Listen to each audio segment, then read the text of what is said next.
Hello, U.S. History students, and welcome to the Week 11 quiz recording. I'll be reading the questions and the answer options to you. Question number 1. Which of the following was not a problem in most U.S. cities in the 19th century? Unemployment, disease, crime, or fire? Number 2. What was the main reason for people immigrating to the United States in the 19th century? Religious freedom and democracy, fertile land, jobs, and the chance for a better life, rich water sources, high wages, and the right to vote, or gold, potatoes, and freedom? Number 3. What was the economic relationship between the North and the South in the early 1800s? A. The North depended on taxes from the South to finance their new factories. B. The South counted on the manufacturing revenues of the North for farm subsidies. C. Each region was economically independent of the other. D. The South produced cotton and the North used it to manufacture textiles. Number 4. What impact were the North and South concerned about if slavery was eliminated? A. That slaves would rebel and overthrow their masters. B. The political impact on state governments. C. What effect there would be on the entire U.S. economy if the South no longer had slaves. Or D. What would happen to freed slaves? Question 5. Which answer best describes how the cotton gin changed cotton farming? A. The cotton gin machine itself was so expensive, only the wealthiest plantation owners could afford it. It put smaller farmers out of business. B. The cotton gin added to the already high cost of producing cotton and lowered demand. C. The cotton gin made it easier to remove seeds from cotton but destroyed the rest of the plant. Or D. The cotton gin made growing cotton very profitable and increased the demand for slave labor. Question number 6 is matching. You're going to match the person with the appropriate act of rebellion or reform that they were associated with. Your options are Harriet Tubman, Frederick Douglass, or Nat Turner. The first option is this person was an important conductor on the Underground Railroad, a secret network where slaves were guided on to escape slavery. After escaping slavery, this person returned to take more slaves with them to freedom.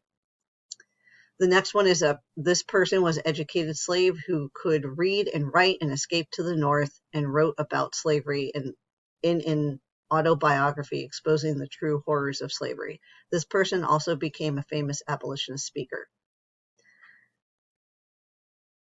The last one is this slave was the leader of the largest slave rebellion in history, which resulted in the death of many white slave owners and their families.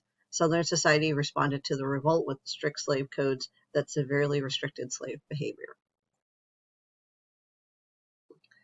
Question 7. Match the reform movement to its proper definition. We have women's rights, abolition, asylum, temperance, and education. The first description is the act of abolishing a system or practice like slavery. The next one is rights that promote women being legally and socially equal to men. The next one is reduce alcohol consumption. The next is a movement dedicated to the improvement in treatment of the mentally ill.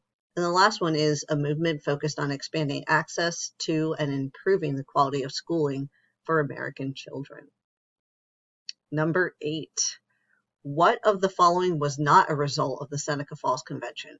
A. The writing of the Declaration of Sentiments stating all men and women are created equal. B. A demand for women to gain the right to vote. C. All women agreed that women were treated unfairly and unequally in American society. And D. A call for equal legal rights to men. Number 9. What was the goal of the Compromise of 1850? A. To resolve issues related to Texas's statehood. B. To improve the economy in both the North and the South.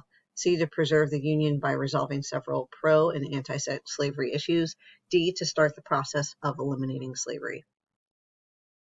What was the impact of the Fugitive Slave Act and the publication of Uncle Tom's Cabin on the North? A. More Northerners started to own slaves. B. They made slavery more personal for Northerners and increased the drive of the abolitionist movement to prevent slavery from expanding west. C. Southern plantation owners realized slavery was immoral and moved north. D. Many Northerners called for secession to leave the Union because they were too different from the South. When done with your quiz, again, make sure to click Submit Quiz. Good luck.